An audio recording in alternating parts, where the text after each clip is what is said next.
Okay, we'll call to order the 12:40 meeting of Senate Education. We're going to do a work session today, and so I'll turn it over, but we're going to take roll first. I always forget. We'll take roll. Senator Buck. Here. Senator Oñate. Senator Flores. Senator Hammond. Senator Neal. Senator Titus. Chair Lang. There we go. So make sure everyone has silenced their cell phones. It's after lunch again. And we will go ahead. We're going to do a work session today, and we're work sessioning 5 bills. So Jen Sturm-Gaynor, you may take it away. Thank you, Madam Chair. Jen Sturm-Gaynor, Committee Policy Analyst. Again, as nonpartisan legislative staff, I can neither support nor oppose any measure. The work session today has been posted on Nellis and is available as hard copies here in the room. The first bill on work session is Senate Bill 148, which is sponsored by Senator Lang. We heard this bill on April 12th. It revises provisions relating to local school precincts. Going over the amendments, the first 4 were presented during the bill hearing, and then Senator Lang also proposed additional amendments after the bill hearing. These amendments include making the new custodian and campus security required ratios contingent on appropriate personnel being available to the school, and 6, authorizing the use of the carryover money to be used if the personnel necessary to meet the relevant ratios are not available from the county school district. Madam Chair. Thank you so much. I will entertain a motion to amend and do pass. I have a motion from Senator Donati and a second. Second. From Senator Flores. Is there any questions or discussion? Senator Titus. Thank you, Madam Chair. Unfortunately, I respect the intent of this bill, but I will be a no on this bill. Thank you so much. Senator Buck. Thank you, Chair Lang. I was wondering, did you remove then section 2.4?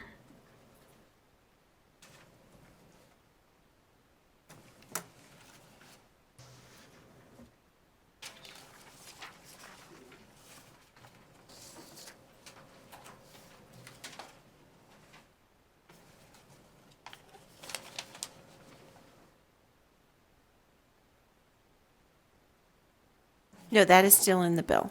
Okay. I'll be a no today. I just wanted a little bit of clarification. So will this allow collective bargaining to override principal's authority to select staff during surplus? I don't think this bill talks about surplus at all. Senator Lang, for the record, it doesn't talk about surplus. And I think principals, I think what this bill does, it just says that we're just going to go through the process. The collective bargaining agreement that is negotiated between the school district and the labor union will make those decisions about the collective bargaining. This would not override a collective bargaining agreement. Okay. So that's what I'm just trying to clarify before I And maybe, ask my vote, if Asher could help. Because I'm curious as to what the collective bargaining from the CCEA to the district is. so Because maybe, I was told in my office that this would not undo the whatever was agreed upon with the DOE and that agreement, that the CBA would not override that. So that's what I'm trying to clarify. does someone, Ms. Haddad, is that something you can address?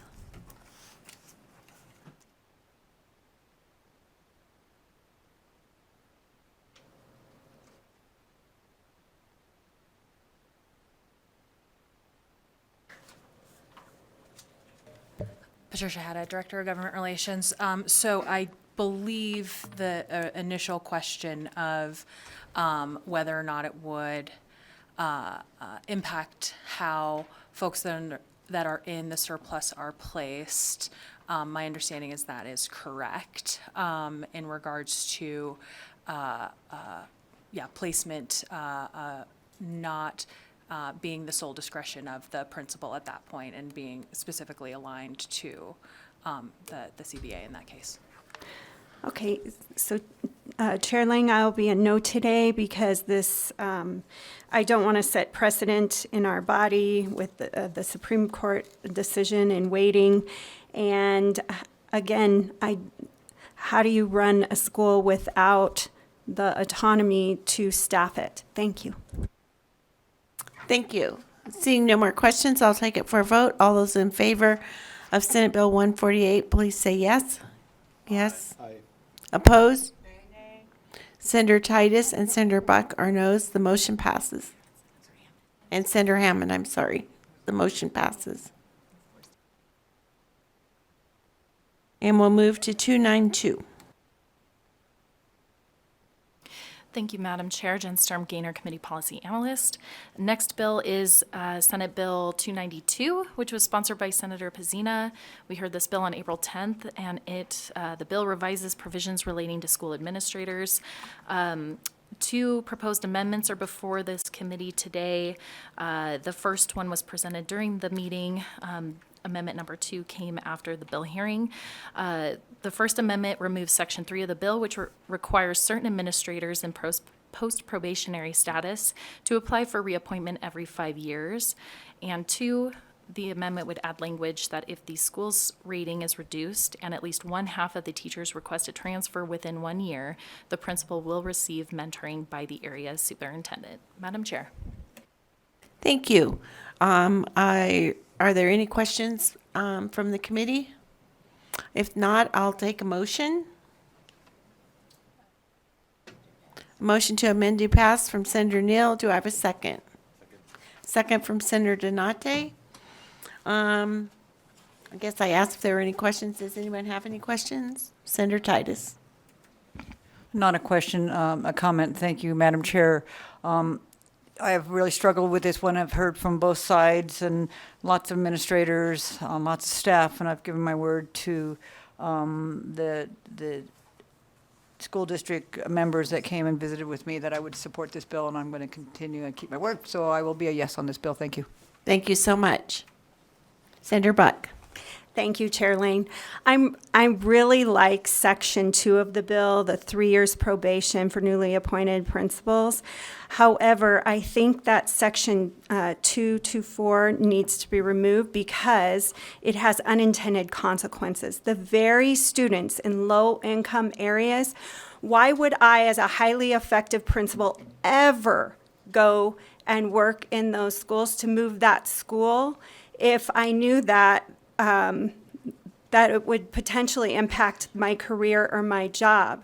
I think it disincentivizes the highly effective to go to the areas where we need them most, the children that we need served most by our highly effective educators. And so I had full intentions to vote yes on this. I really liked the bill. Aside from that, Section 2, that needs to be removed before I can support. And thank you so much. Thank you. Senator Neal. Thank you, Madam Chair. I'm looking at the amendment. So doesn't the amendment add language that if the school rating is reduced, this principal will now receive mentoring versus being dismissed? That is correct. Okay, I'm just making sure. After the first year. Seeing no further comments or questions, I'll take it to the vote. Oops, I'm sorry, Senator Buck. I meant to say I will vote yes at this time and reserve my right on the floor to change my vote. Thank you, Senator Buck. Okay, all those in favor say yes? Yes. Those opposed?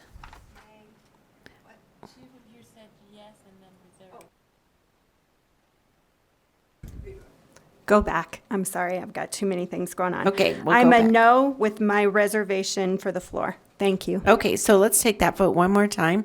All those in favor say yes? Aye. Opposed? No. Okay, so I have Senator Buck opposed. The motion carries. Thank you, Senator Pizzina. Will you do the floor statement? Yes, thank you. Let's go to Senate Bill 308. Thank you, Madam Chair. Jen Storm Gaynor, Committee Policy Analyst. The next bill is Senate Bill 308, which is sponsored by Senator Flores. We heard this bill on April 7th. Senate Bill 308 creates an exception for certain personnel employed under teacher exchange programs to elect to pay the employee's portion of contributions to the public employees retirement system on his or her own behalf. There are a couple amendments that Senator Flores proposed. The first is to change the vesting date for public employees, including certain personnel employed under teacher exchange programs, from 5 years to 3 years. And again, the work session document says state employees, but I believe that might be public employees. Amendment number 2 is to prohibit a school district employing or intending to employ certain personnel under a teacher exchange program from entering into a contract with a person or entity that is a sponsor of a teacher exchange program or that recruits candidates for such a program if the total cost exceeds $5,000 per participant or applicant. Madam Chair. Thank you. Are there any, do you have a comment? Sure, please go ahead. For the record, Cabrina Fazer, Operations Officer for the Public Employees Retirement System of Nevada. As stated, public employees would include those in the Police Fire Fund. I just would like confirmation that this would just be employees in the regular fund. Mr. Killian. Thank you, Madam Chair. Asher Killian, Committee Counsel. It's my understanding that the intent of this amendment is that it be for all public employees, but only public employees in the regular fund. That might be a question for Senator Flores to make sure that that accurately captures his intent, but that's the way that we would read it. Thank you for that confirmation. And that's correct. Okay, I'll entertain a motion then. So moved. It's been moved that we amend and do pass Senate Bill 308. Do I have a second? Second from Senator Donate. Any comments or questions from the committee? Senator Titus. Thank you, Madam Chair. Although I appreciate Senator Flores' intent in trying to get these teachers pipeline and reward folks who've come to teach here, I think that this is an avenue that is unattainable, not supported. I would like a separate discussion regarding support of these teachers getting here to teach in the United States and some of those burdens. But I cannot support this bill as written. Thank you. Thank you. Senator Buck. Thank you, Chair Lang. Sorry. Why change an entire system based on 375 state employees that could stay 5 years? They just have to extend their visas 2 more years. I think it's 14,000 employees that this would impact, and it would put a fiscal burden on our state of unfunded liability by 14,000 people that would qualify 2 years earlier. I think that we need to really vet that out first, because when I do the math, it seems to be that it would be, again, an unintended consequence. I'll be a no today.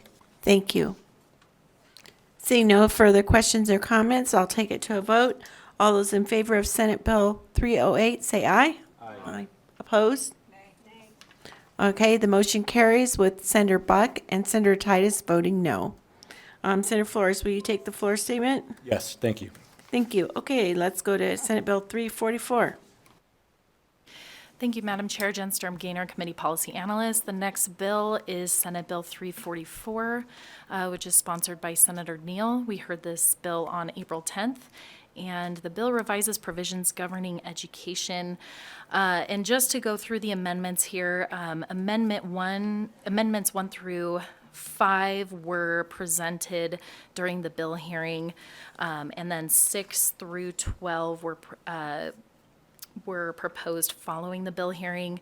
Those can be the details of those amendments are available in attachments 3 and 4 of the work session document. Madam Chair.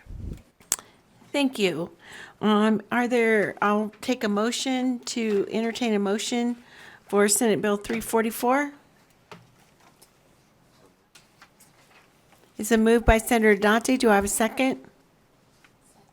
Senator Neal seconds. Are there any questions or comments?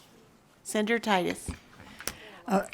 Thank you, Madam Chair. Absolutely appreciate this again, trying to increase the intent is honorable, increasing the teacher pipeline, supporting your teachers. But I, again, cannot support this particular, because of the burdensome thing. I think it puts not only economics, and at the same time, some other limitations. And so I cannot support this as written, so thank you very much. Thank you. Seeing no further questions or comments, Senator Buck?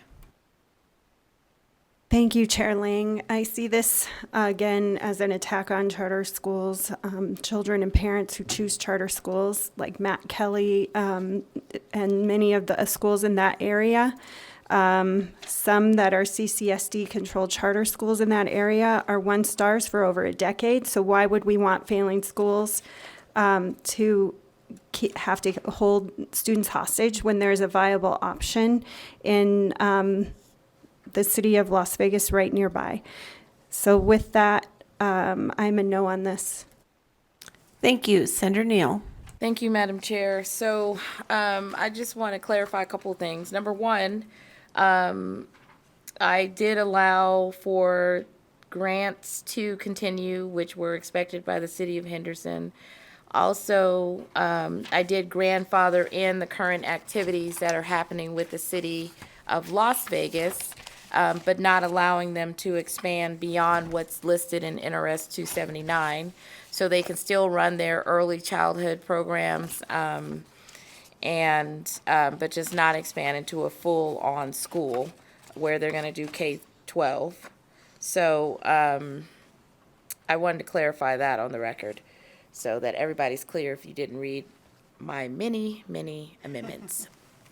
Thank you so much. Anything else from the committee? Again, thank you, Chair Lang. Having 4th, 5th, 6th graders, I think if we can grow viable options for children who are stuck in 1-star schools for over a decade, I think that we are really failing our students in the areas that we most need to move the needle, and providing a viable option. I just can't see why anybody would be against that. Thank you. Seeing no further comments or questions, all those in favor of amend and do pass Senate Bill 344, say aye. Aye. Opposed? Okay, the motion carries, and I have no votes from Senator Hammond, Senator Titus, and Senator Buck. Let's move to Senate Bill 347. I'm sorry, Senator Neal, will you please take that floor statement? Thank you. Okay, Senate Bill 347. Thank you, Madam Chair. Jen Sturm Gaynor, Committee Policy Analyst. The final bill on work session today is Senate Bill 347, which was presented by Senator Doñate. This bill was heard on April 12th and revises provisions relating to higher education. Senator Doñate proposed the following 5 amendments following the bill hearing. Those are detailed in the attachment to this work session document. Madam Chair. Thank you. I'll entertain a motion for Senate Bill 347. So moved. It's been moved by Senator Flores. Do I have a second? Second by Senator Donate. Any question? Senator Donate. Thank you so much, Chair Lang. So I just want to quickly go over the conversations that happened post-hearing. So as you know, Assemblyman Watts and I have been carrying 2 bills. His deals more with the governance structure, and my intent was always to look at the funding formula and the division of the different missions of the institutions. And that is reflected in the amendment before you today. It would require our higher education funding model to be revised for the differing institutions. We heard the concerns from several of our colleagues as to how we can provide better support services for students at risk, et cetera. And so we wanted to make sure that that was reflected. The one change that I did not catch until right now would be, I know we have sentiments on commissions, but to help make this one just a little bit better, would be to put a sunset provision on July 1st, 2025. And we know that the governor has already requested that we allocate funding to actually have a robust discussion as to what the cost analysis will be. This is a big moment to push NSHE forward. We haven't had this discussion in a long time, and so that would be the only addition in addition to this commission, but I recognize folks' efforts. So. And Madam Chair, if that is the pleasure of the committee, I would happily rescind my motion to amend and do pass Senate Bill 347, and rather propose that we amend and do pass Senate Bill 347 with the addition of Senator Doñate's proposed amendment of sunsetting on July 1st, 2025. And would I have a second for that? Second. Okay, now we'll open it up for comments and questions. Senator Nate, were you finished? Okay, Senator Buck. Thank you, Chair Lang. I will gladly support Senator Donate's shorter version of this bill. Senator Titus. Sorry I can't get there. I love the fact that finally some sunsets on some of these committees. I think that's a great idea. I wish they all had sunsets on them that have gone past. I just feel strongly that I understand the intent. Can we do better with our higher education? Absolutely. Can we do better in many institutions here? Absolutely. I think that unfortunately, this doesn't get us there. I heard from community college, I've heard from the universities, and I just feel this has not been vetted as it should, and I don't think a commission will get us there. So thank you. Thank you. Anyone else? Seeing none, all those in favor of amend and do pass Senate Bill 347, say aye. Aye. Oppose? Nay. Motion carries with a no vote from Senator Titus. And Senator Donate, will you carry the floor statement? There we go. So with that, it's the end of our floor session, the end of our work session. I just want to thank the committee for your hard work the first half of the session and getting bills out of the Senate Education Committee. And thank you to our audience who's here every day cheering us on or giving us advice. And we hear you, we listen. And with that, I think we have to go to public comment before we adjourn. So BPS, do you have anyone wishing to give public comment on the phones? Chair, the public line is open and working, but there are no callers at this time. Thank you. Is there anyone in Las Vegas or Carson City wanting to give public comment? With that, we'll adjourn. Have a great weekend. We'll see you Monday at 1 o'clock.